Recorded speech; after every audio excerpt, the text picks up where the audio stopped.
جو مختلف قسم کے جیسے آج کل پرفیومز خواتین یوز کرتی ہیں اور ایسے ہوتے ہیں کہ اس کے اندر اتنا فریگرنس ہوتا ہے کہ لوگ اس کو دیکھ کر گرویدہ ہو جاتے ہیں، تو آپ نے فرمایا کہ کوئی بھی ایسی خاتون جو اس طرح کا پرفیوم یوز کر کے اگر وہ باہر چلی جاتی ہے مارکیٹ میں، بازار میں، مردوں کے پاس سے گزرتی ہے، تو اللہ کے رسول صلی اللہ علیہ وسلم نے ارشاد فرمایا کہ فہی زانیۃ، وہ خاتون بدکارہ ہے۔ اور نبی صلی اللہ علیہ وسلم پر درود پڑھنا بہت سارے مسائل کا حل ہے، اس سے اللہ رب العزت غم دور فرما دیتے ہیں، اللہ رب العزت کا قرب انسان کو حاصل ہوتا ہے، نبی صلی اللہ علیہ وسلم کی شفاعت کا انسان مستحق قرار پاتا ہے، صبح و شام تو 10 مرتبہ درود پڑھتا ہے، اللہ رب العزت اس کو جنت میں داخل فرمائیں گے۔ جو ایک مرتبہ رسول اللہ صلی اللہ علیہ وسلم پر درود پڑھتا ہے، اللہ رب العزت اس کے اوپر جو ہے وہ اپنی 10 رحمتیں نازل فرماتے ہیں۔ لوگوں، انتم الفقراء الی اللہ، تم سارے کے سارے اللہ کے در کے فقیر ہو، یہ سب سے بڑی سعادت ہے۔ انسان اللہ رب العزت کے لیے اپنے اندر عاجزی پیدا کر لے، اس سے بڑی انسان کی کوئی سعادت نہیں ہے۔ اور اگر اللہ کا در انسان چھوڑ دے تو دنیا کے بے شمار دروں پہ دھکے کھاتا ہے، لیکن انسان کو کچھ حاصل نہیں ہوتا۔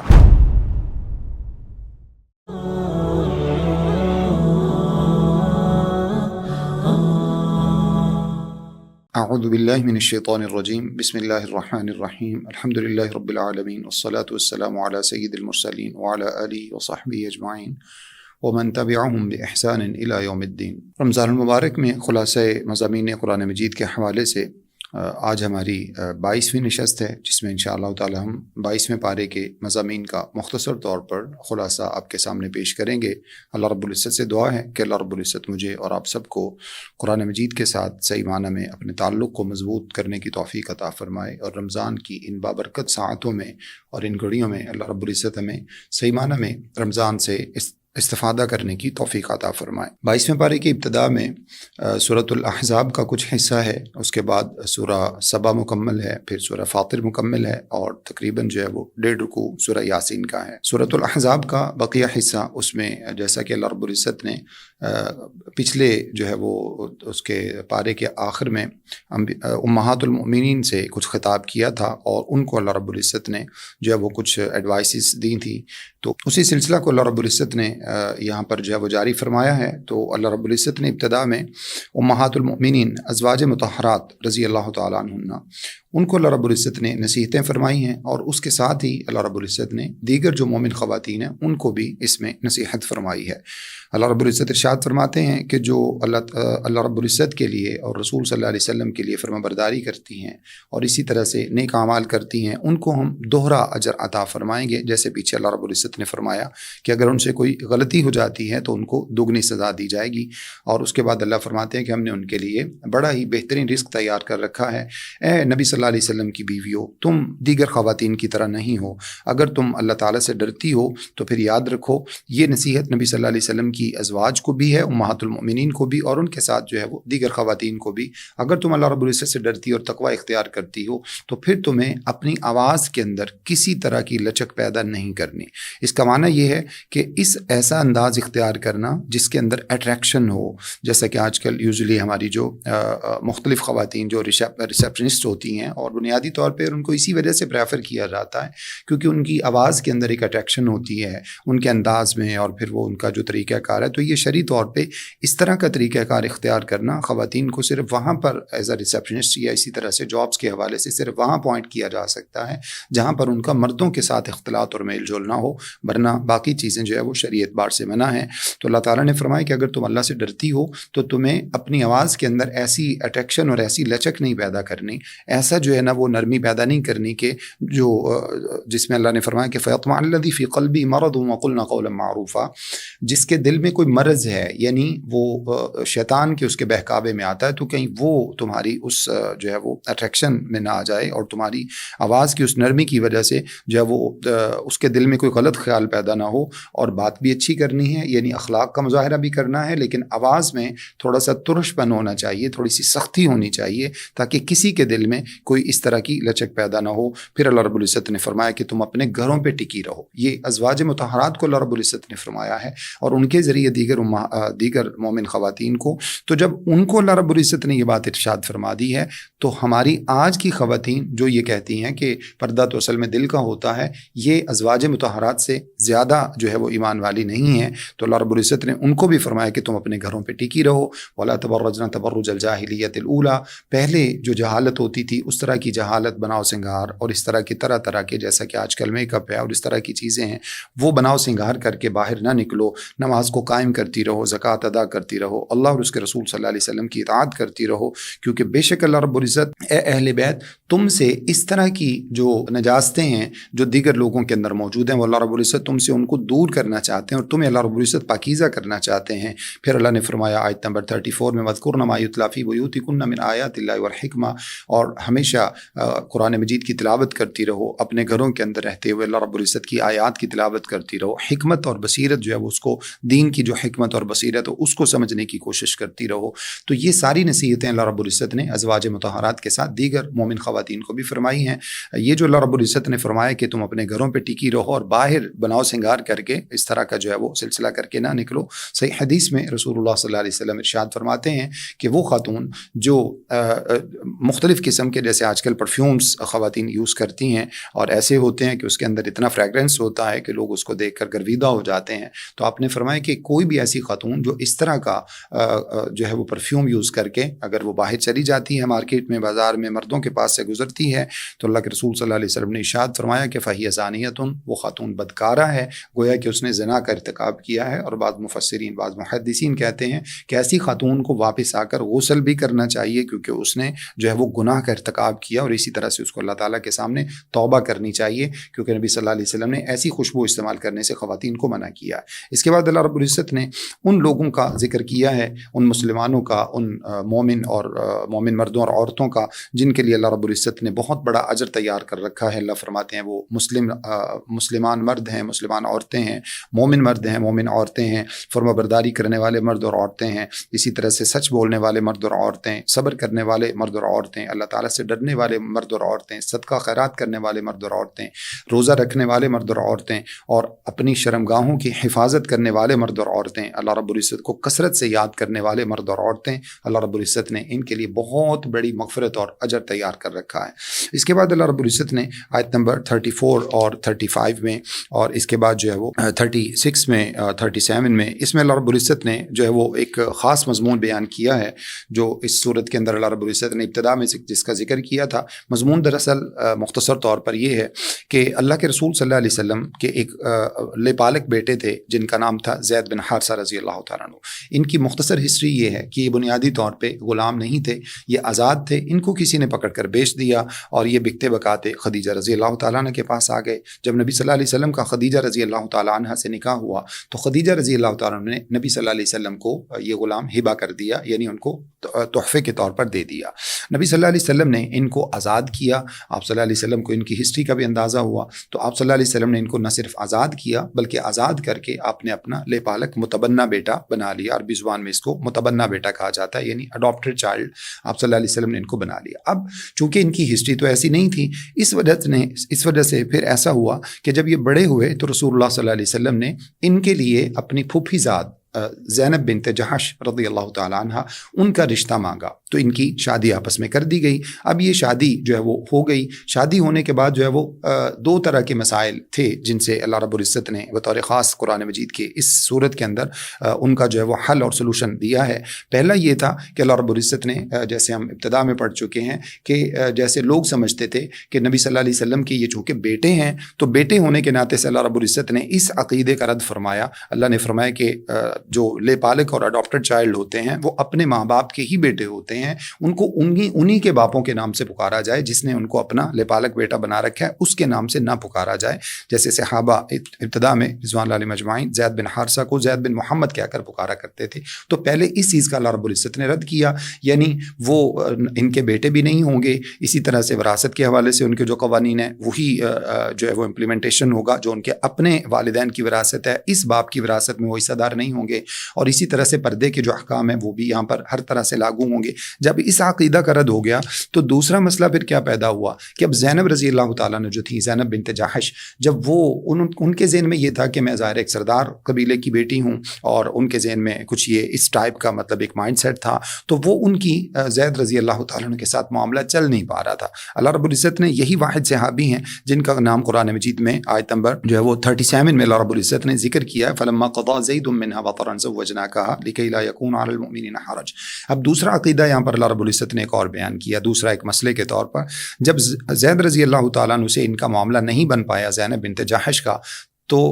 زید رضی اللہ تعالیٰ عنہ نے ان کو طلاق دے دی۔ طلاق دینے کے بعد اب زینب رضی اللہ تعالیٰ عنہ سے ان کی خواہش کے مطابق اور نبی صلی اللہ علیہ وسلم کی خواہش کے مطابق نبی صلی اللہ علیہ وسلم نے آپ سے نکاح کر لیا۔ اب جیسے یہ نکاح ہوا تو لوگوں نے دوسری باتیں بنانا شروع کر دی کہ محمد نے تو اپنے بیٹے کی بیوی سے یعنی اپنی بہو سے نکاح کر لیا۔ تو اللہ رب العزت نے فرمایا کہ جب یہاں پر اللہ رب العزت نے بطور خاص آیت نمبر 38 میں فرمایا ما کان علی النبی، آیت نمبر بلکہ 40 میں فرمایا ما کان محمد ابا احد من رجالکم ولکن رسول اللہ وخاتم النبیین، محمد صلی اللہ علیہ وسلم تم میں سے کسی بھی مرد کے باپ نہیں ہے، چونکہ جو آپ کے بیٹے تھے وہ تو بچپن میں ہی دنیا سے چلے گئے، اب کوئی ایسا مرد نہیں ہے جس کے آپ صلی اللہ علیہ وسلم باپ ہوں، آپ صلی اللہ علیہ وسلم کی بیٹیاں ہی تھیں۔ تو اس وجہ سے اللہ رب العزت نے فرمایا کہ نبی صلی اللہ علیہ وسلم زید کے باپ نہیں ہیں۔ تو یہ اللہ رب العزت نے اس عقیدے کا یہاں پر رد فرمایا۔ یہ دور جاہلیت سے ایسا سلسلہ چلتا آ رہا تھا کہ جو پالک بیٹا ہوتا وہ حقیقی بیٹے کی طرح ہی سمجھا جاتا تھا۔ تو اس وجہ سے اللہ رب العزت نے فرمایا کہ یہ فیصلہ ہم نے اس وجہ سے بھی کروایا ہے تاکہ یہ باطل رسوم و رواج جو ہیں اس کا سلسلہ ختم ہو سکے۔ اور اسی طرح سے اس آیت میں آیت نمبر 40 میں اللہ رب العزت نے یہ بات بھی ارشاد فرمائی کہ نبی صلی اللہ علیہ وسلم کا مقام کیا ہے، وَلَٰكِن رسول اللہ، آپ اللہ کے رسول ہیں، وخاتم النبیین، اور آپ صلی اللہ علیہ وسلم پر اللہ رب العزت نے نبوت کی عمارت کو پایہ تکمیل تک پہنچا دیا ہے، نبوت کی عمارت مکمل کر دی ہے۔ نبی صلی اللہ علیہ وسلم فرماتے ہیں انا خاتم النبیین لا نبی بعدی، میں سب سے آخری نبی ہوں، میرے بعد کوئی نبی نہیں آئے گا۔ اب قیامت تک نبی صلی اللہ علیہ وسلم کا ہی دین چلے گا، دین بھی اللہ رب العزت نے سب سے آخری دنیا کے اندر بھیج دیا، سب سے آخری نبی اللہ رب العزت نے دنیا میں بھیج دی ہے۔ نبی صلی اللہ علیہ وسلم ارشاد فرماتے ہیں انا والساعۃ کہاتین، میں اور قیامت یوں آئے ہیں، گویا کہ آپ صلی اللہ علیہ وسلم کی آمد بھی قیامت کی نشانی ہے۔ دجال والی حدیث کے اندر بھی یہ چیز موجود ہے کہ اس نے جو ہے وہ صحابہ کرام سے پوچھا کہ تم کون ہو، انہوں نے بتایا کہ ہم محمد صلی اللہ علیہ وسلم کے ساتھی ہیں، تو کہنے لگا کہ اگر محمد آ گئے ہیں تو پھر میرا انتظار کرو، میں بھی آنے ہی والا ہوں۔ یہ ساری اس بات کے اوپر دلالت کرتی ہیں، یہ سارے جو دلائل ہیں کہ نبی صلی اللہ علیہ وسلم سب سے آخری نبی ہیں، آپ کے بعد کوئی نبی نہیں آ سکتا۔ عیسیٰ علیہ الصلوۃ والسلام تشریف لائیں گے بھی تو بحیثیت نبی نہیں بلکہ بحیثیت امتی تشریف لائیں گے۔ اور اسی طرح سے قادیان کا وہ شخص جو ملعون ہو کر مرا ہے، جس کے بارے میں لوگ جو ہے وہ غلام احمد قادیانی جو تھا، جو اپنے آپ کو جھوٹا نبوت کا دعوے دار کہتا تھا، یہ سارے کے سارے جھوٹے لوگ ہیں۔ نبی صلی اللہ علیہ وسلم کے زمانے میں بھی ایسے لوگ پیدا ہوئے، بعد میں بھی ایسے لوگ پیدا ہوئے، اللہ رب العزت نے ان کو دنیا کے اندر ہی ان کا انجام دکھا دیا۔ تو آپ صلی اللہ علیہ وسلم کے بعد کوئی نبی نہیں آئے گا، یہ نبی صلی اللہ علیہ وسلم کا خاصہ بھی ہے، آپ کا اعجاز بھی ہے کہ اللہ رب العزت نے آپ کو آخری نبی بنا کر دنیا کے اندر مبعوث فرمایا۔ اس کے بعد اللہ رب العزت نے نبی صلی اللہ علیہ وسلم کی کچھ صفات کا تذکرہ کیا ہے آیت نمبر 45 اور 46 میں، یا ایھا النبی انا ارسلناک شاہدا ومبشرا ونذیرا، اے نبی صلی اللہ علیہ وسلم ہم نے آپ کو خوشخبری دینے والا، گواہ بنا کر اور ڈرانے والا بنا کر بھیجا ہے۔ گواہ ایسے ہی جیسے دیگر انبیاء جب اپنی امتوں پر گواہی دیں گے اور ان کی امتوں کے لوگ ان کو جھٹلائیں گے تو نبی صلی اللہ علیہ وسلم کو ان کے اوپر، ان انبیاء کے اوپر بطور گواہ کے پیش کیا جائے گا۔ اور اللہ رب العزت نے آپ صلی اللہ علیہ وسلم کو داعی بنا کر بھیجا ہے، اور اسی طرح سے روشن چراغ بنا کر بھیجا ہے۔ داعی یعنی اللہ تعالیٰ کی طرف دعوت دینے والے۔ آیت نمبر 49 میں اللہ رب العزت نے ارشاد فرمایا ہے، بطور خاص ایک مسئلہ یہاں پر وضاحت کی ہے۔ اللہ فرماتے ہیں کہ اے ایمان والو، جب تم ایسی خواتین سے نکاح کرو کہ پھر ان کو طلاق دے دو اور ان کے ساتھ تمہارا کسی بھی طرح کا کوئی ریلیشن نہ ہو، یعنی وداؤٹ اینی ریلیشن ان کو ڈیورس ہو جائے، تو اللہ رب العزت فرماتے ہیں فما لکم علیہن من عدۃ تعتدونها، ایسی خواتین کی کوئی عدت نہیں ہے، وہ ڈے فرسٹ سے ہی یعنی آفٹر ڈیورس فرسٹ ڈے سے ہی وہ اپنا نکاح دوسری جگہ کر سکتی ہیں، جیسے کہ نارمل عورت کی جو عدت ہے وہ 3 منسٹریشن ہوتی ہے، اور اسی طرح سے دیگر خواتین کی عدت جو ہے وہ ہم نے پارہ نمبر 2 میں اس کی کمپلیٹ جو ہے وہ وضاحت آپ کے سامنے رکھ دی تھی۔ تو اللہ رب العزت نے یہاں پر اس مسئلے کی جو ہے وہ اس کا ذکر فرمایا ہے کہ جس عورت کو وداؤٹ ریلیشن اس کو ڈیورس کر دی جائے اس کی کوئی عدت نہیں ہوتی، وہ ڈے فرسٹ سے ہی اپنا نکاح کر سکتی ہے۔ اس کے بعد ایک اور مسئلہ جو اللہ رب العزت نے ذکر فرمایا ہے آیت نمبر 53 ہے، اللہ رب العزت ارشاد فرماتے ہیں کہ ایمان والو، نبی صلی اللہ علیہ وسلم کے گھر میں سب سے پہلے تو اجازت کے بغیر داخل نہیں ہوا کرو، اور جب کبھی کھانے کے لیے دعوت کے لیے تمہیں بلایا جائے تو فوری طور پہ وہاں سے اپنے کام سے فارغ ہو کے فوراً وہاں سے نکل جایا کرو۔ فَإِذَا طَعِمْتُمْ فَانْتَشِرُوا، جیسے ہی کھانے سے فارغ ہو جاؤ تو وہاں سے نکل جایا کرو۔ وَلَا مُسْتَأْنِسِينَ لِحَدِيثٍ، اور وہاں پر اپنی گپ شپ میں یا دیگر جو ہے وہ معاملات میں مشغول نہ ہو جایا کرو۔ یہ چیز نبی صلی اللہ علیہ وسلم کو تکلیف دیتی ہے، اور نبی صلی اللہ علیہ وسلم حیا کی وجہ سے تمہیں کچھ کہہ نہیں پاتے۔ مسئلہ کچھ یوں ہوا، اس آیت کا پس منظر یہ ہے کہ جب یہی زینب رضی اللہ تعالیٰ عنہ کے ساتھ نبی صلی اللہ علیہ وسلم کا نکاح ہوا تو ولیمے پر آپ صلی اللہ علیہ وسلم نے مختلف صحابہ کو دعوت دی، وہ آئے آپ صلی اللہ علیہ وسلم کے گھر پہ بیٹھ کے کھانا کھایا، اور کھانے کے بعد جو ہے وہاں بیٹھ کر باتیں کرنے لگے۔ اب نبی صلی اللہ علیہ وسلم کو یہ چیز تکلیف میں ڈال رہی تھی، آپ صلی اللہ علیہ وسلم اس چیز سے جو ہے وہ کچھ کمفرٹیبل فیل نہیں کر رہے تھے، لیکن آپ صلی اللہ علیہ وسلم اخلاق کی وجہ سے، حیا کی وجہ سے کچھ کہہ بھی نہیں پا رہے تھے۔ اللہ رب العزت نے قرآن مجید میں یہ حد جاری فرما دی، یہ حکم جاری فرما دیا، فرمایا کہ نبی صلی اللہ علیہ وسلم کو اس سے تکلیف ہوتی ہے، اور اس کے بعد اللہ رب العزت نے اگلا حکم اس کے ساتھ یہ ارشاد فرمایا، وَإِذَا سَأَلْتُمُوهُنَّ مَتَاعًا فَاسْأَلُوهُنَّ مِن وَرَاءِ حِجَابٍ، اور جب کبھی تمہیں ازواج مطہرات سے کسی طرح کے جو ہے وہ کوئی مسئلہ ہو، تمہیں جو ہے وہ کوئی ان سے ضرورت ہو، تو وہ تم اب ان سے پردے میں جو ہے وہ بات کیا کرو گے، اب وہ تمہارے سامنے نہیں آئیں گی۔ اللہ رب العزت نے اس بات کو بطور خاص جو ہے وہ عمر فاروق رضی اللہ تعالیٰ عنہ کی مشاورت پر، یعنی ان کی خواہش پر اللہ رب العزت نے پردے کا یہ حکم نازل کیا۔ عمر فاروق رضی اللہ تعالیٰ عنہ نبی صلی اللہ علیہ وسلم سے کہنے لگے، صحیح بخاری کی حدیث ہے، اللہ کے رسول صلی اللہ علیہ وسلم آپ کے پاس ہر طرح کے لوگوں کا آنا ہوتا ہے، کیا ہی اچھا ہو کہ آپ ازواج مطہرات کو پردے کا حکم دے دیں۔ یہاں سے ایک بڑا ہی پوائنٹ کی بات جو سمجھنے والی ہے، تو خیر اللہ رب العزت نے آپ رضی اللہ تعالیٰ عنہ، چونکہ رسول اللہ صلی اللہ علیہ وسلم اپنی مرضی سے کوئی فیصلہ نہیں کرتے تھے، تو اللہ رب العزت نے قرآن مجید کی آیت نازل فرما دی جس میں اللہ رب العزت نے پردے کا حکم دے دیا۔ مزید آگے جا کر آیت نمبر 59 میں اللہ رب العزت نے مزید تفصیل کے ساتھ پردے کا حکم دیا ہے۔ تو اب یہاں پہ جو سمجھنے والی بات ہے وہ یہ ہے کہ اللہ رب العزت نے فرمایا کہ نیکسٹ ٹائم تمہیں جب بھی کوئی ان سے ضرورت اور حاجت ہوگی، تمہیں کوئی، جیسے بعد میں آپ صلی اللہ علیہ وسلم کی دنیا سے جانے کے بعد صحابہ ازواج مطہرات سے جو گھریلو مسائل تھے ان کے متعلق نبی صلی اللہ علیہ وسلم کی زندگی سے متعلق ان سے جو ہے وہ مشاورت کیا کرتے، ان سے رہنمائی لیتے، ان سے حدیث کا درس لیتے، تو اللہ نے فرمایا کہ اب تم پردے میں ان سے بات کیا کرو گے۔ اس کا معنی یہ ہے کہ اس سے پہلے کتنا پردہ تھا جو اترا ہوا ہوتا تھا، ظاہر سی بات ہے چہرے ہی کا پردہ ہوتا تھا، تو اللہ رب العزت نے چہرے کا ہی چھپانے کا حکم دے دیا کہ اب جو ہے وہ پردے کے پیچھے سے تم سوال کرو گے، اس کے بغیر تم سوال نہیں کر سکو گے۔ اور نکاح تو اللہ رب العزت نے ویسے ہی ازواج مطہرات سے حرام قرار دے دیا تھا نبی صلی اللہ علیہ وسلم کے بعد کسی کے لیے بھی، چونکہ وہ امہات المؤمنین ہیں۔ تو یہاں سے وہ لوگ جو بطور خاص کہتے ہیں کہ چہرے کے پردے کا کہیں پر حکم نہیں ہے، یہاں پر یہ بات ثابت ہوتی ہے کہ اللہ رب العزت نے چہرے کو ہی بنیادی طور پہ پردے کے لیے لازم قرار دیا ہے، چونکہ یہیں سے ابتدا ہوتی ہے اور اس کے بعد معاملات آگے بڑھ جاتے ہیں۔ اس کے بعد اللہ رب العزت نے اس صورت کے اندر جو ہے آیت نمبر 56 میں ارشاد فرمایا کہ ان اللہ ملائکتہ یصلون علی النبی، یقیناً اللہ رب العزت اور اس کے فرشتے نبی صلی اللہ علیہ وسلم پر درود و سلام بھیجتے ہیں، یعنی اللہ رب العزت آپ صلی اللہ علیہ وسلم کے اوپر جو ہے وہ رحمت نازل فرماتے ہیں، فرشتے آپ صلی اللہ علیہ وسلم کے لیے رحمت کی دعائیں کرتے ہیں۔ تو اے ایمان والو، تم بھی نبی صلی اللہ علیہ وسلم پر درود و سلام بھیجا کرو۔ صحابہ کہتے ہیں ہم نے اللہ کے رسول صلی اللہ علیہ وسلم سے عرض کیا، صحیح بخاری کے اندر یہ حدیث موجود ہے، اللہ کے رسول صلی اللہ علیہ وسلم ہم نے یہ تو جان لیا کہ ہم آپ کے اوپر سلامتی کیسے بھیجا کریں، التحیات للہ والصلاۃ والسلام علیک ایھا النبی ورحمۃ اللہ وبرکاتہ، اس کے اندر جو الفاظ موجود ہیں۔ تو اللہ کے رسول صلی اللہ علیہ وسلم کیف نصلی علیک، ہم آپ کے اوپر درود کیسے بھیجا کریں؟ تو اللہ کے رسول صلی اللہ علیہ وسلم نے صحابہ کرام کو درود ابراہیمی سکھایا، اللہم صلی علی محمد وعلی آل محمد، جو کمپلیٹ درود ہے یہ رسول اللہ صلی اللہ علیہ وسلم نے ہمیں سکھایا۔ خود ساختہ کوئی درود اپنے پاس سے بنا کر اور اس کو جو ہے وہ اس میں مختلف طرح کے عقیدے شامل کر کے یہ پڑھنا، یہ نبی صلی اللہ علیہ وسلم کی تعلیمات کے خلاف ہے، اور نبی صلی اللہ علیہ وسلم پر درود پڑھنا بہت سارے مسائل کا حل ہے۔ اس سے اللہ رب العزت غم دور فرما دیتے ہیں، اللہ رب العزت کا قرب انسان کو حاصل ہوتا ہے، نبی صلی اللہ علیہ وسلم کی شفاعت کا انسان مستحق قرار پاتا ہے، صبح و شام تو 10 مرتبہ درود پڑھتا ہے، اللہ رب العزت اس کو جنت میں داخل فرمائیں گے۔ جو ایک مرتبہ رسول اللہ صلی اللہ علیہ وسلم پر درود پڑھتا ہے، اللہ رب العزت اس کے اوپر جو ہے وہ اپنی 10 رحمتیں نازل فرماتے ہیں۔ تو اس لیے درود کی بہت زیادہ فضیلت ہے، درود و سلام پڑھنے کی۔ تو سب سے بہترین درود ابراہیمی ہے، یا وہ درود ہیں جو مختلف احادیث کے اندر موجود ہیں، ان کا اہتمام کرنا چاہیے۔ آیت نمبر 59 میں اللہ رب العزت نے اگین پوری انسانیت کو، پوری جو ہے وہ مومن خواتین کو پردے کا حکم دیا. اے نبی صلی اللہ علیہ وسلم قل لازواجک و بناتک و نساء المؤمنین، اپنی بیویوں سے کہہ دیجیے، اپنی بیٹیوں سے کہہ دیجیے، مومن عورتوں سے کہہ دیجیے، یدنین علیہن من جلابیبہن، کہ وہ اپنے اوپر جلباب ڈال لیا کریں. جلابیب جلباب کی جمع ہوتی ہے. جلباب اس بڑی چادر کو کہا جاتا ہے جو ہمارے بھی اگر 30-35 سال 40 سال ہم پیچھے چلے جائیں تو دیہاتوں کی خواتین جو ہیں وہ ایک بڑی چادر کے ساتھ حجاب کیا کرتی تھیں. آج کل بھی جیسے فار ایگزامپل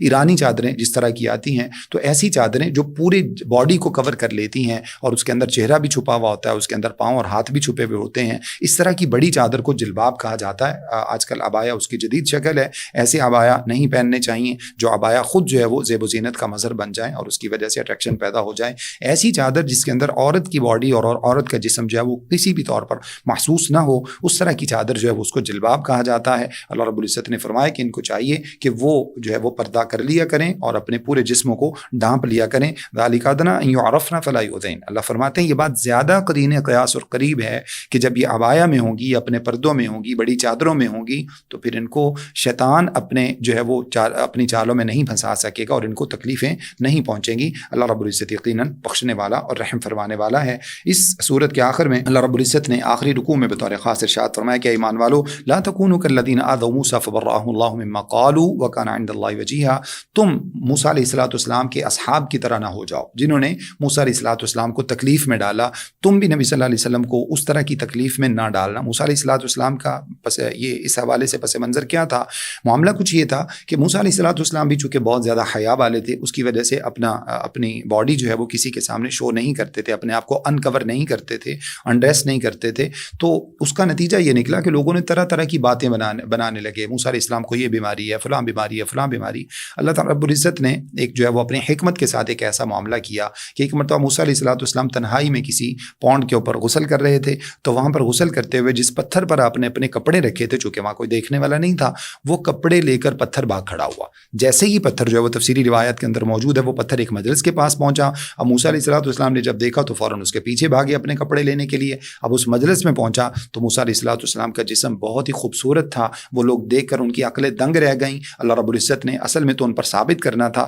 کہ موسیٰ علیہ السلام کو کسی طرح کی کوئی بیماری نہیں ہے، بلکہ وہ صرف اور صرف اس وجہ سے انڈریس نہیں ہوتے کہ ان کے اندر بہت زیادہ اخلاق اور حیا ہے. تو اللہ رب العزت نے مومنوں کو بھی منع کیا کہ تم نبی صلی اللہ علیہ وسلم کے حوالے سے اس طرح کی جو ہے وہ سوچ نہ رکھو، اس طرح کی آپ صلی اللہ علیہ وسلم کا جو اخلاق اور حیا ہے اس کو کسی بھی طرح سے چیلنج نہ کرو. اللہ رب العزت نے فرمایا کہ ایمان والو ہمیشہ سچ بولا کرو اور ہمیشہ اللہ تعالیٰ سے ڈرتے رہا کرو. اس کا نتیجہ یہ نکلے گا کہ اللہ رب العزت تمہارے اعمال کی اصلاح فرما دیں گے، گھروں کی اصلاح فرما دیں گے، اللہ تمہارے گناہ بخش دیں گے. اور جو اللہ تعالیٰ اور اس کے رسول صلی اللہ علیہ وسلم کی اطاعت کرتا ہے وہی اصل میں کامیاب ہے. اللہ رب العزت نے قرآن مجید جیسی امانت کے لیے انسان کا انتخاب کیا، اس کا ذکر کیا ہے. اللہ رب العزت فرماتے ہیں ہم نے اپنی امانت کو، قرآن مجید کو آسمانوں پر، زمین پر، پہاڑوں پر پیش کیا، لیکن سب نے اس بار کو اٹھانے سے انکار کر دیا اور انسان نے اس کو اٹھا لیا. لیکن انسان بڑا ہی نادان ہے، اس کو اندازہ نہیں تھا کہ یہ کتنا بڑا بار ہے جو اللہ تعالیٰ کے پاس سے اٹھا رہا ہے. یہ بہت بڑا شرف اور اعزاز ہے کہ اللہ رب العزت نے ہمیں اپنی مقدس کلام قرآن مجید کا ہمیں جو ہے وہ اہل سمجھا اور یہ کتاب ہمیں عطا فرمائی. تو اب ہمیں ہر صورت میں اس پر عمل کرنے کی، اس کے مطابق زندگی گزارنے کی کوشش کرنی چاہیے. اس کے بعد سورہ سبا ہے. سورہ سبا میں اللہ رب العزت نے ابتدا میں فرمایا کہ کافر لوگ، آیت نمبر 3 ہے، اس میں اللہ رب العزت فرماتے ہیں کہ کافر لوگ اس بات کا انکار کرتے ہیں کہ قیامت نہیں آئے گی. وہ کہتے ہیں کہ وقال الذین کفروا لا تأتینا الساعۃ، کہتے ہیں قیامت نہیں آئے گی. اللہ فرماتے ہیں بلا وربی لتأتینکم، ان سے کہیے میرے رب کی قسم ہے وہ تو آ کر ہی رہے گی. عالم الغیب لا یعزب عنہ مثقال ذرہ، جب اس اللہ رب العزت سے ایک رائی کے دانے کے برابر کوئی چیز نہیں چھپ سکتی آسمان و زمین کے اندر، نہ اس سے چھوٹی نہ اس سے بڑی، تو پھر قیامت کیوں نہیں آئے گی؟ تم نے کیسے سمجھ لیا ہے کہ کیا قیامت نہیں آئے گی؟ یہ سب کچھ تو اللہ رب العزت نے آلریڈی لوح محفوظ کے اندر لکھ کے رکھا ہوا ہے. اس سورت کے سورہ سبا کے 2 رکوع میں اللہ رب العزت نے جو ہے وہ داؤد علیہ السلام اور سلیمان علیہ السلام کو جو نعمتیں عطا فرمائی تھی ان کا ذکر کیا ہے. آیت نمبر 10 سے لے کر 14 تک اللہ فرماتے ہیں کہ داؤد علیہ السلام کو ہم نے جو نعمتیں عطا فرمائی اس میں سے ایک حسن صوت کی نعمت تھی، بڑی خوبصورت آواز. اسی سے جو ہے وہ مزامیر آل داؤد جو ہے وہ یہ لفظ ہمارے عموماً سننے کو ملتا ہے. یعنی اتنی خوبصورت آواز تھی کہ اللہ رب العزت مختلف تفسیری روایات کے اندر موجود ہے، بلکہ قرآن مجید کی آیت بھی اس بات کے اوپر شاہد ہے. اللہ فرماتے ہیں یا جبال اوبی معہ والطیر، اللہ تعالیٰ نے پہاڑوں کو، پرندوں کو، ہر چیز کو حکم دے رکھا تھا کہ جیسے ہی داؤد علیہ السلام اللہ کی تسبیح بیان کرتے ہیں آپ کے ساتھ پہاڑ تسبیح میں مشغول ہو جاتے جاتے, پرندے تسبیح میں مشغول ہو جاتے, ہر چیز ایک ردم بن جاتا, ایک جو ہے وہ لے کے ساتھ اللہ رب العزت کی تسبیح بیان کرتے, اور یہ اللہ رب العزت نے آپ کو معجزات عطا فرمائے. اسی طرح سے لوہے کو مولڈ کرنے کی جو اللہ رب العزت نے آپ کو معجزہ دیا تھا, وَعَلَنَّا لَهُ الْحَدِيدَ, اللہ فرماتے کہ ہم نے ان کے لوہے کو نرم کر دیا, یعنی بغیر کسی بھٹی میں تپائے, بغیر کسی جو ہے وہ فیکٹری لگائے, بغیر کسی اس طرح کے جو ہے نا وہ سورسز کے, داؤد علیہ السلام اپنے ہاتھوں کے ساتھ جو ہے وہ لوہے کو جیسے موم کو مولڈ کر لیا جاتا ہے, اسی طرح سے جو چیزیں بنانا چاہتے وہ اس سے بنا لیتے تھے. اور اس کا اللہ رب العزت نے یہاں پر یہ بھی ذکر کیا ہے کہ وہ اس سے جو ہے وہ زرہیں بناتے اور اسی طرح سے دیگر اپنی ضروریات کی چیز بناتے. پھر سلیمان علیہ السلام کے لیے اللہ رب العزت نے فرمایا کہ ہم نے سلیمان الريح غدوها شهر ورواحها شهر, سلیمان علیہ السلام کے لیے اللہ رب العزت نے ہواؤں کو مسخر کر دیا تھا, اور ان کا جو اللہ فرماتے ہیں کہ ان کا صبح کا جو سفر ہوتا وہ صبح سے لے کر دوپہر تک ہواؤں کو حکم دیتے, آپ علیہ السلام, آپ کا لشکر, آپ کے جتنے بھی ساتھی ہوتے وہ سارے آپ کے ساتھ ہوتے, آپ ہوا کو حکم دیتے, ہوا صبح سے لے کر دوپہر تک آپ کو 1 مہینے کی مسافت جو ہے وہ طے کروا دیتی. اور اس کے بعد فرمایا کہ ورواحها شهر, پھر دوپہر سے لے کر شام تک دوسرے مہینے کی مسافت ان کو طے کروا دیتی, یعنی 2 مہینے کا سفر وہ ایک ہی دن کے اندر طے کر لیا کرتے تھے. یہ اللہ رب العزت نے آپ کو جو ہے وہ معجزات عطا فرمائے. پھر اسی طرح فرمایا وَأَصَلْنَا لَهُ عَيْنَ الْقِطْرِ, اسی طرح سے ہم نے ان کو تانبے کی دھات جو ہے اس کا باقاعدہ ایک چشمہ جاری کر کے یہ اللہ رب العزت نے ان کو معجزہ دیا, اور اس سے وہ اپنی مختلف طرح کی چیزیں بنایا کرتے تھے. پھر اس کے بعد اللہ رب العزت نے جو ہے وہ مختلف دیگر اس کا ذکر کیا ہے جو ان کو معجزات دیے گئے تھے. اللہ فرماتے ہیں کہ يَعْمَلُونَ لَهُ مَا يَشَاءُ مِن مَحَارِيبَ وَتَمَاثِيلَ وَجِفَانٍ كَالْجَوَابِ وَقُدُورِ الرَّاسِيَاتِ, اتنے بڑے بڑے محلات, اتنی شاندار عمارتیں اور اتنے بڑے بڑے حوض, اور ان حوض جیسے لگن, یعنی جس کو آج کل لیگون کہا جاتا ہے, وہ لیگون جو تھے وہ اس انداز کے بنائے گئے تھے, اتنے بڑے بڑے برتن ہوتے تھے کہ ہزاروں افراد کا کھانا ایک ہی وقت میں ایک ہی برتن کے اندر پک جایا کرتا تھا. اور وہ برتن یوں بنائے جاتے کہ پہاڑ کو اوپر سے تراش کر نیچے اس کی جو ہے وہ جگہ بنا دی جاتی آگ لگانے کے لیے, اور اوپر سے اس کو تراش کر اسی کو جو ہے وہ برتن نما بنا لیا جاتا, اور ہزاروں افراد کا کھانا ایک ساتھ پک جاتا. اس کا اللہ رب العزت نے ذکر کیا ہے. پھر سلیمان علیہ السلام سے متعلق بہت سارے لوگ, جنات بھی بطور خاص یہ سمجھا کرتے تھے کہ سلیمان علیہ السلام علم غیب رکھتے ہیں, یا اسی طرح سے جنات سے متعلق لوگ یہ سمجھتے تھے کہ جنات جو ہیں وہ علم غیب رکھتے ہیں. اللہ رب العزت نے ایک عجیب فیصلہ کیا, فلما قضینا علیہ الموت ما دلهم علی موته الا دابۃ الارض تاکل من ساعتها. سلیمان علیہ السلام نے عمارت بنانے کا, خاص طور پر بعض روایات کے اندر موجود ہے کہ جس کو جو ہے وہ یہ مسجد اقصی ہے, اس کو بنانے کا جنات کو حکم دیا, اور خود ایک کرسی پر ٹیک لگا کے بیٹھ گئے اپنی لاٹھی کے ساتھ, اور سلیمان علیہ السلام جو ہے وہ بیٹھے رہے. اسی حالت میں اللہ رب العزت نے آپ کے اوپر موت طاری کر دی, جنات کو پتہ ہی نہیں چلا. وہ کافی عرصہ وہ کام کرتے رہے, حتیٰ کہ یہ ہوا کہ آپ کے ہاتھ میں جو لاٹھی تھی اس لاٹھی کو گھن کے کیڑے نے کھایا, اور کھانے کے بعد جب وہ لاٹھی جو ہے وہ گر گئی تو سلیمان علیہ السلام کے, چونکہ انبیاء کے جسموں کو مٹی نہیں کھاتی, تو سلیمان علیہ السلام جو ہے وہاں سے کرسی سے آپ علیہ السلام گر پڑے. جیسے ہی گرے تو پھر ان کو اندازہ ہوا کہ سلیمان علیہ السلام تو کب سے فوت ہو چکے ہیں. تو اللہ رب العزت نے اس عقیدے کا رد کیا کہ جنات جو ہیں وہ کسی بھی طرح سے غیب نہیں جانتے. اس کے بعد اللہ رب العزت نے آیت نمبر 15 سے 19 تک قوم سبا کا ذکر کیا ہے. بہت بڑی, بہت مضبوط قوم تھی. اللہ رب العزت نے ان کو بڑے ہی خوبصورت سرسبز و شاداب قسم کے باغات عطا فرما رکھے تھے, اس کا ذکر کیا ہے. بڑے چشمے ان کے پاس چلتے تھے, بہت بڑے بڑے ڈیم بنا رکھے تھے. ان کا جو سب سے مرکزی ڈیم تھا وہ سد معارب تھا, جو ان کے کیپٹل میں تھا, اور اس کی وجہ سے وہاں سے پانی نکلتا, باغوں کو سیراب کرتا ہوا, اس کے اندر نہریں چلتی تھی. اتنا خوبصورت نظام کہ جیسے اللہ رب العزت نے یہاں پر ارشاد فرمایا ہے, اللہ رب العزت فرماتے ہیں بلدۃ طیبۃ ورب غفور, یعنی اتنا خوبصورت اور پاکیزہ ماحول کہ جب ہوائیں چلتی تو اس کے اندر پھولوں اور پھلوں کی خوشبو مکس ہو کے ایک جو ہے وہ جنت نظیر جو ہے نا وہ ماحول کریٹ کر دیتی. لیکن ان لوگوں نے اللہ تعالیٰ کی نافرمانی کی, نتیجہ یہ نکلا کہ اللہ رب العزت فرماتے ہیں کہ ہم نے پھر کیا کیا, ذالک جزیناہم بما کفروا وہل نجازی الا الکفور وجعلنا بینہم وبین القری اللاتی, پھر اللہ فرماتے ہیں کہ ہم نے فاعرضوا فارسلنا علیہم سیل العرم وبدلناہم بجنتین جنتین, پھر ہم نے ان کے وہ چشمے ختم کر دیے, انہی چشموں کو اللہ رب العزت نے سیلاب کا ذریعہ بنا دیا. اور جو باغات ان کو اللہ رب العزت نے عطا فرمائے تھے وہ باغات کی جگہ پر خودرو جھاڑیاں اور بیری کے کچھ درخت, صرف یہ ان کے پاس خوراک بچی, باقی سب کچھ اللہ رب العزت نے ختم کر دیا. تو جب کسی قوم کے اندر ناشکری پیدا ہوتی ہے تو اسی طرح سے اللہ رب العزت ان سے بدلہ لیتے ہیں. اس کے بعد اللہ تعالیٰ نے آیت نمبر 28 میں فرمایا وما ارسلناک الا کافۃ للناس بشیرا ونذیرا, اے نبی صلی اللہ علیہ وسلم ہم نے آپ کو پوری انسانیت کے لیے نبی بنا کر بھیجا ہے. یہاں سے بھی یہ بات ثابت ہوتی ہے کہ پچھلی تمام کی تمام جو شریعتیں تھیں وہ منسوخ ہو چکی ہیں۔ صحیح حدیث میں جابر بن عبداللہ رضی اللہ تعالیٰ عنہ فرماتے ہیں، صحیح بخاری کی حدیث ہے کہ رسول اللہ صلی اللہ علیہ وسلم نے ارشاد فرمایا کہ مجھے اللہ رب العزت نے کچھ خاص چیزیں عطا فرمائی ہیں جو اس سے پہلے کسی نبی کو نہیں دی گئیں۔ ارشاد فرمایا اعطیت خمسا، مجھے اللہ نے 5 چیزیں خاص طور پر عطا فرمائی ہیں۔ نمبر 1، نصرت بالرعب الی مسیرۃ شہر او کما قال علیہ الصلوۃ والسلام، میں 1 مہینے کی مسافت پر ابھی دور ہوتا ہوں تو دشمن کے اوپر میرا رعب ڈال دیا جاتا ہے۔ سیکنڈ، ارشاد فرمایا جعلت لی الارض مسجدا وطہورا، اللہ رب العزت نے پوری کی پوری زمین کو میرے لیے مسجد اور جو ہے وہ پاکیزہ بنا دیا ہے۔ اب میری امت کا کوئی بھی شخص دنیا کے کسی بھی کونے میں موجود ہو، وہ جہاں اس کو نماز کا وقت ہو جائے وہ وہیں پر نماز پڑھ سکتا ہے۔ اس سے پہلی امتیں صرف اپنی مخصوص عبادت گاہوں میں ہی عبادت کر سکتی تھیں۔ پھر ارشاد فرمایا نبی صلی اللہ علیہ وسلم نے احلت لی الغنائم، اللہ رب العزت نے میرے لیے مال غنیمت کو حلال قرار دے دیا ہے۔ اس سے پہلی امتوں پر مال غنیمت حلال نہیں تھا، وہ اکٹھا کر کے رکھتے اور اس کو آگ کھا کے چلی جاتی۔ پھر ارشاد فرمایا کہ بعثت الی الناس کافۃ، اللہ رب العزت نے مجھے اس سے پہلے جو انبیاء آتے تھے وہ مخصوص علاقوں میں مخصوص قوموں کی طرف آتے، مجھے اللہ رب العزت نے قیامت تک آنے والی تمام بنی نوع آدم کے لیے نبی بنا کر بھیجا ہے۔ اور 5ویں چیز ارشاد فرمایا کہ اعطیت الشفاعہ، اللہ رب العزت نے مجھے قیامت والے دن شفاعت کا حق دیا ہے، قیامت والے دن میں سفارش کروں گا۔ یہ خاص ایسے اعجاز ہیں جو اس سے پہلے کسی دوسرے نبی کو حاصل نہیں ہو سکے۔ اس کے بعد اللہ رب العزت نے اگلے رکوع میں،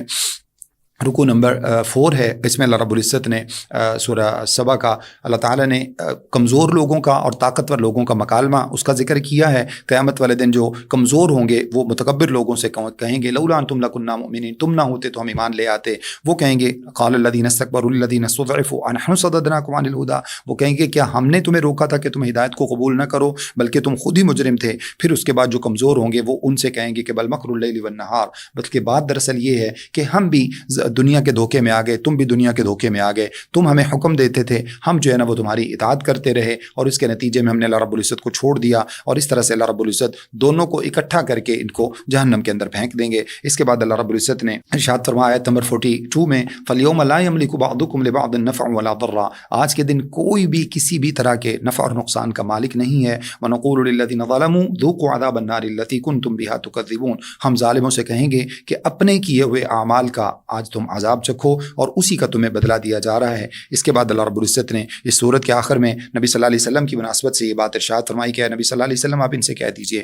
قل ان ضللت فانما اضل علی نفسی، اگر تم سمجھتے ہو کہ محمد صلی اللہ علیہ وسلم اصل راہ پر نہیں ہیں، ری ٹریک ہو چکے ہیں اور اس طرح کا معاملہ جیسے آپ صلی اللہ علیہ وسلم کے بارے میں مشرکین کہا کرتے، تو اللہ نے فرمایا ان سے کہیے اگر میں گمراہ ہوتا بھی ہوں تو اس کا وبال میرے ہی اپنے سر پہ ہوگا، وان اهتدیت فبما یوحی الی ربی، اور اگر میں ہدایت پاتا ہوں تو یہ اس وحی کی بدولت ہے جو اللہ رب العزت نے عطا فرمائی ہے۔ انہ سمیع قریب، بے شک میرا رب بڑا ہی جو ہے وہ قریب ہے اور بڑا ہی ہر چیز کو سننے والا ہے۔ اس کے بعد سورہ فاطر ہے جس کی ابتدا میں اللہ رب العزت نے پہلی آیت میں فرشتوں کا ذکر فرمایا ہے، الحمدللہ فاطر السماوات والارض جاعل الملائکۃ رسلا اولی اجنحۃ مثنی وثلاث ورباع، وہ اللہ رب العزت جس نے بڑے بڑے فرشتوں کو بنایا ہے بطور خاص 4 جو مقرب فرشتے ہیں اللہ رب العزت کے، جبریل علیہ الصلوۃ والسلام، میکائیل علیہ الصلوۃ والسلام، اسرافیل علیہ الصلوۃ والسلام اور اسرائیل علیہ الصلوۃ والسلام۔ اللہ فرماتے کسی کے 2 پر ہیں، کسی کے 3 پر ہیں، کسی کے 4 پر ہیں، اور بعض روایات میں موجود ہے کہ جبریل علیہ الصلوۃ والسلام کے 600 پر ہیں اور ایک پر ان کا اتنا بڑا ہے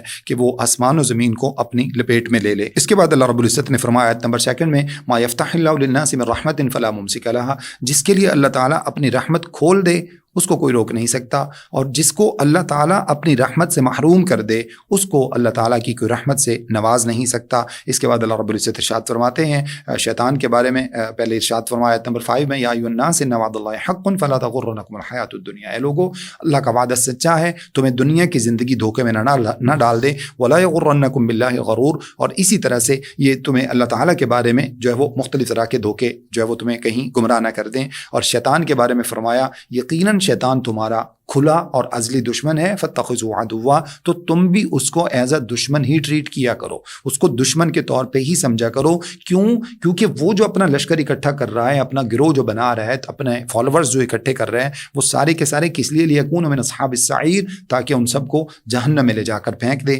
اس کے بعد اللہ تعالیٰ نے انسان کی پیدائش کے مختلف مراحل کا ذکر کیا ہے، پھر اس کے بعد اللہ رب العزت نے اپنی صفات کا تذکرہ کیا ہے، راتوں کو لانے لے جانے کے حوالے سے، دن کو تبدیل کرنے کے حوالے سے، سورج اور چاند کو مسخر کرنے کے حوالے سے ہر چیز کا وقت مقرر اللہ رب العزت نے کیا، اس کا ذکر فرمایا ہے۔ اور اللہ فرماتے ہیں کہ جن کو تم اللہ کے سوا پکارتے ہو وہ کھجور کی گٹھلی کے اوپر جو ایک دھاگا اور جھلی ہوتی ہے وہ اس کے بھی مالک نہیں ہیں۔ آیت نمبر 13 میں اللہ فرماتے ہیں ما یملکون من قطمیر والذین تدعون من دونی ما یملکون من قطمیر، وہ اس گٹھلی کے اوپر موجود جھلی اور دھاگا کے بھی مالک نہیں ہیں جن کو تم اللہ رب العزت کے سوا پکارتے ہو۔ پھر اللہ فرماتے ہیں تدعوہم لا يسمعوا دعاءکم، اگر تم ان کو پکارو تو وہ تمہاری پکار سن نہیں سکتے، ولو سامعوا ما استجابوا لکم، اور اگر ان میں سے کوئی زندہ ہوتا اور سن بھی لیتا ہے تو اللہ فرماتے ہیں کہ وہ تمہیں جواب نہیں دے سکتے، تمہیں رپلائی نہیں کر سکتے، تمہاری بات کو وہ ایکسیپٹ نہیں کر سکتے، تمہاری کسی طرح سے مدد نہیں کر سکتے، بلکہ قیامت والے دن تمہارے شرک کا انکار کر دیں گے۔ اور اللہ رب العزت اس کے بعد ارشاد فرماتے ہیں آیت نمبر 15 میں، لوگو انتم الفقراء الی اللہ، تم سارے کے سارے اللہ کے در کے فقیر ہو۔ یہ سب سے بڑی سعادت ہے، سب سے بڑی سعادت یہ ہے کہ انسان اللہ کے در کا فقیر ہو جائے، انسان اللہ رب العزت کے لیے اپنے اندر عاجزی پیدا کر لے، اس سے بڑی انسان کی کوئی سعادت نہیں ہے۔ اور اگر اللہ کا در انسان چھوڑ دے تو دنیا کے بے شمار دروں پہ دھکے کھاتا ہے لیکن انسان کو کچھ حاصل نہیں ہوتا۔ اس کے بعد اللہ رب العزت ارشاد فرماتے ہیں، یاد رکھو وما یستوی الاعمی والبصیر، جیسے اندھا اور دیکھنے والا برابر نہیں ہو سکتے، جیسے اندھیرا اور روشنی برابر نہیں ہو سکتے، جیسے سایہ اور دھوپ برابر نہیں ہو سکتے، اسی طرح سے زندہ اور مردہ بھی برابر نہیں ہو سکتے۔ تو پھر یاد رکھو مومن اور کافر کیسے برابر ہو سکتے ہیں، کیونکہ مومن زندہ کی طرح ہے اور کافر مردہ کی طرح ہے۔ تو اللہ فرماتے ہیں یہ کیسے برابر ہو سکتے ہیں؟ اور پھر اللہ فرماتے ہیں ان اللہ یسمع من یشاء وما انت بمسمع من فی القبور، اللہ جس کو چاہتا ہے اپنی بات سنوا دیتا ہے، تم قبروں والوں کو کچھ نہیں سنا سکتے۔ بڑا کھلا پیغام ہے ان لوگوں کے لیے جو اللہ کو چھوڑ کر مزاروں اور درباروں کی عبادت کرتے ہیں، وہاں پر جا کر اپنے سر ٹیکتے ہیں۔ اس کے بعد اللہ رب العزت ارشاد فرماتے ہیں آیت نمبر 28 میں، انما یخشى اللہ من عباد العلماء، اللہ تعالیٰ سے سب سے زیادہ ڈرنے والا جو طبقہ ہے وہ علماء کا طبقہ ہے۔ نبی صلی اللہ علیہ وسلم نے اتنا بڑا اعزاز ان کے لیے بیان فرمایا کہ ان العلماء ورثۃ الانبیاء، علماء انبیاء کے وارث ہیں۔ اب اللہ رب العزت نے نبوت کا سلسلہ ختم فرما دیا ہے، اب قیامت تک انبیاء ہیں جو اس مشن کو لے کر آگے چلیں گے، لہٰذا تمہیں علماء کے حوالے سے ہمیشہ محتاط رہنا چاہیے۔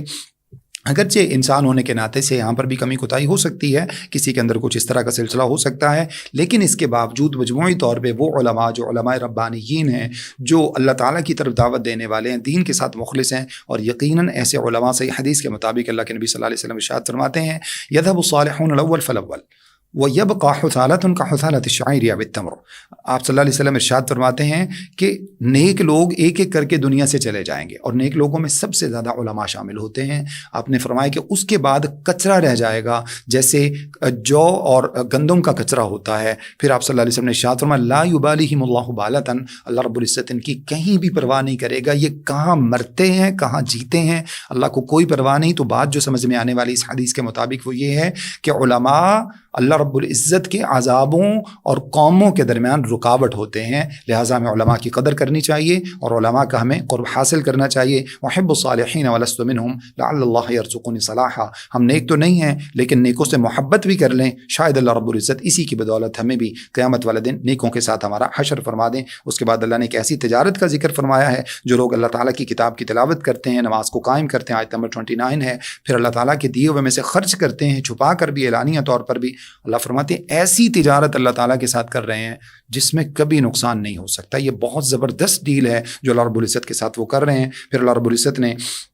آیت نمبر 32 میں امت محمد صلی اللہ علیہ وسلم کے کچھ لوگوں کو کیٹیگرائز کیا ہے۔ اللہ فرماتے ہیں کہ ان میں سے کچھ وہ ہیں جن لوگوں کو ہم نے اپنے بندوں میں سے چنا ہے، فمنہم ظالم لنفسہ، کچھ تو وہ لوگ ہیں ایک طرح کے وہ ہیں جو فرائض تو پورے کرتے ہیں لیکن اس کے ساتھ محرمات کا بھی ارتکاب ان سے ہو جاتا ہے۔ سیکنڈ نمبر پر وہ ہیں ومنہم مقتصد، جو ملے جلے اعمال کرتے ہیں، نیکیاں بھی کر لیتے ہیں، گناہ بھی سرزد ہو جاتے ہیں، یہ ان سے بہتر ہیں درجات کے اعتبار سے پہلے والوں سے۔ ومنہم سابق بالخیرات باذن اللہ، اور تیسرا درجہ جو ان تمام سے بہتر ہے وہ ہیں جو ہمیشہ نیکی کے کاموں میں سبقت لے جانے والے ہیں۔ اللہ فرماتے ہیں کہ یہ اصل میں بہت بڑی کامیابی ہے اور اسی کے مطابق جو ہے وہ انسان کو اپنے آپ کو ڈالنا چاہیے۔ اس کے بعد اللہ رب العزت نے آیت نمبر 29 اور 30 میں اہل جہنم کی چیخ و پکار کا ذکر کیا ہے، جس دن اللہ رب العزت فرماتے ہیں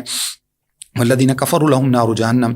کفار کو اللہ تعالیٰ جہنم کی آگ میں ڈالیں گے۔ اس دن جو ہے وہ اللہ رب العزت فرماتے ہیں کہ نہ تو ان کو مرنا ہوگا، نہ ہی ان سے جو ہے وہ کسی طرح کا عذاب کم کیا جائے گا، اور اللہ فرماتے ہیں کہ پھر وہ قیامت والے دن اس وقت جب عذاب کو چکھیں گے تو چیخیں گے، چلائیں گے۔ آیت نمبر 37 میں اللہ نے فرمایا، اور پھر کہیں گے ربنا اخرجنا نعمل صالحا غیر الذی کنا نعمل، اے اللہ رب العزت ہمیں اس جہنم سے نکال دے، ہم نیک اعمال کر کے آئیں گے، جو اعمال پہلے کرتے تھے اس طرح کے اعمال اب نہیں کریں گے۔ اللہ فرماتے ہیں ولم نعمرکم ما یتذکر فیہ من تذکر وجاءکم النذیر، کیا ہم نے اس سے پہلے ان کو بہت بڑی عمر نہیں دی؟ جتنی چاہتے نصیحت حاصل کر سکتے تھے، لیکن ان لوگوں نے نہیں کی۔ اس کے بعد اللہ فرماتے ہیں ان کے پاس ڈرانے والے آئے، لیکن ان لوگوں نے ان کی بھی پرواہ نہیں کی۔ پھر اللہ رب العزت نے جو ہے وہ ارشاد فرمایا آیت نمبر 40 میں کہ لاؤ جو تمہارے شرکاء نے پیدا کیا ہے، یہ سب کچھ تو اللہ رب العزت نے پیدا کیا، تمہارے شرکاء نے اگر کچھ پیدا کیا آسمان و زمین کے اندر تو لا کے اس کو وہ دکھا دو۔ آخری آیت میں اللہ رب العزت فرماتے ہیں آیت نمبر 45 میں کہ اگر اللہ رب العزت تمہارے گناہوں کی بدولت لوگوں کو پکڑنے پہ آ جائیں، جو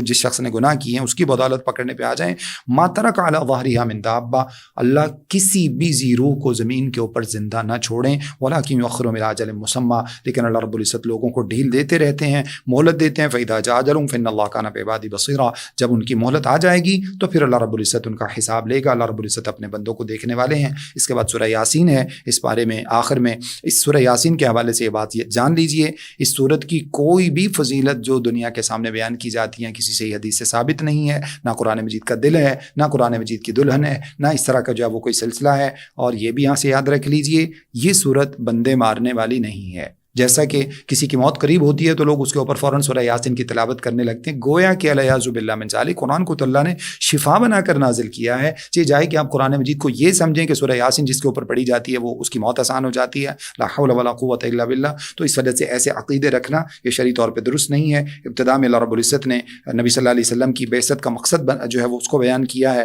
نبی صلی اللہ علیہ وسلم کا مقام اور آپ کی تعریفات کا ذکر کیا ہے۔ اللہ نے فرمایا کہ ہم نے آپ کو ڈرانے والا بنا کر بھیجا ہے، لوگوں کو خواب غفلت سے جگانے والا بنا کر بھیجا ہے۔ اس کے بعد اللہ رب العزت نے اس کے دوسرے رکوع میں ایک بستی کی مثال بیان فرمائی ہے۔ یہ بستی مفسرین فرماتے ہیں کہ انطاکیہ کی بستی ہے، عیسیٰ علیہ السلام کے دور کا یہ واقعہ ہے۔ عیسیٰ علیہ السلام نے 3 بندے جو تھے ان کو اللہ تعالیٰ کی طرف سے نبی بنایا گیا تھا، جیسے اللہ رب العزت نے فرمایا فَكَذَّبُوهُمَا فَعَزَّزْنَا بِثَالِثٍ فَقَالُوا إِنَّا إِلَيْكُمْ مُرْسَلُونَ، ہم نے 3 بندوں کو ان میں سے جو ہے وہ عزت عطا فرمائی، اور انہوں نے جا کر اس بستی والوں سے کہا کہ ہمیں اللہ رب العزت نے رسول بنا کر بھیجا۔ آیت نمبر 14 میں اللہ نے فرمایا تو وہ کہنے لگے کہ تم تو ہمارے ہی جیسے آدمی ہو، وَمَا أَنزَلَ الرَّحْمَنُ مِن شَيْءٍ، اور اللہ رب العزت نے ایسا کچھ بھی نازل نہیں کیا، أَنْتُمْ إِلَّا تَكْذِبُونَ، تم تو غلط بیان نہیں کر رہے ہو۔ خیر اللہ رب العزت نے ان کا ذکر کیا ہے، تو ان لوگوں نے جا کر اس قوم کو سمجھایا، وہ ماننے کو تیار نہ ہوئے، حتیٰ کہ ایسا ہوا کہ ایک مرتبہ بارشوں کا سلسلہ رک گیا تو کہنے لگے قَالُوا إِنَّا تَطَيَّرْنَا بِكُمْ، آیت نمبر 18 میں کہنے لگے، اس میں اللہ رب العزت نے ذکر کیا آیت نمبر 18 میں، کہنے لگے کہ ہم تمہاری وجہ سے نحوست کا شکار ہو گئے، ہمارے اوپر تو بارشیں نازل نہیں ہو رہی، الیاذ باللہ من ذالک۔ اسی طرح کے الزامات نبی صلی اللہ علیہ وسلم پر بھی مشرکین مکہ لگایا کرتے تھے۔ خیر اللہ رب العزت ارشاد فرماتے ہیں کہ اس کے بعد ایسا ہوا، اس پارے کے آخر میں اللہ نے فرمایا وجاء من اقصى المدینۃ رجل یسعى، ایک شخص تھا، مفسرین نے ذکر کیا ہے یہ بھی اسی بستی سے تعلق رکھتا تھا، لیکن اس بستی سے ہٹ کر، چونکہ زیادہ تر گناہ گار لوگ تھے، حرام کھانے والے تھے، وہ بستی سے ہٹ کر دوسری جگہ پہ رہتا تھا، وہ بستی کے کنارے پر آباد تھا، حلال کھاتا تھا، نیک آدمی تھا، اللہ کی عبادت میں مشغول رہتا تھا۔ جب اس کو پتہ چلا کہ اس بستی میں اللہ کے ڈرانے والے آئے ہیں، فوری طور پہ بھاگتا ہوا لوگوں کے پاس پہنچا اور جا کر ان سے کہنے لگا یا قومی اتبعوا المرسلین، اے لوگو یہ تمہارے پاس اللہ تعالیٰ کی طرف سے بہت بڑا انعام ہے کہ اللہ نے اپنے محبوب بندے تمہارے پاس بھیجے ہیں، ان رسولوں کی اتباع کر لو اگر تم نجات پانا چاہتے ہو۔ اتبعوا من لا یسألکم اجرا وهم مہتدون، ان لوگوں کی اتباع کر لو جو تم سے کسی بھی طرح کے اجر کا تقاضا نہیں کرتے اور اللہ تعالیٰ کی طرف سے وہ ہدایت یافتہ ہیں۔ اللہ سے دعا ہے کہ جو کچھ میں نے آپ کے سامنے بیان کیا مجھے اور آپ سب کو سمجھنے، عمل کرنے اور آگے پہنچانے کی توفیق عطا فرمائے۔ استغفر اللہ لی ولکم ولسائر المسلمین، والسلام علیکم ورحمۃ اللہ وبرکاتہ۔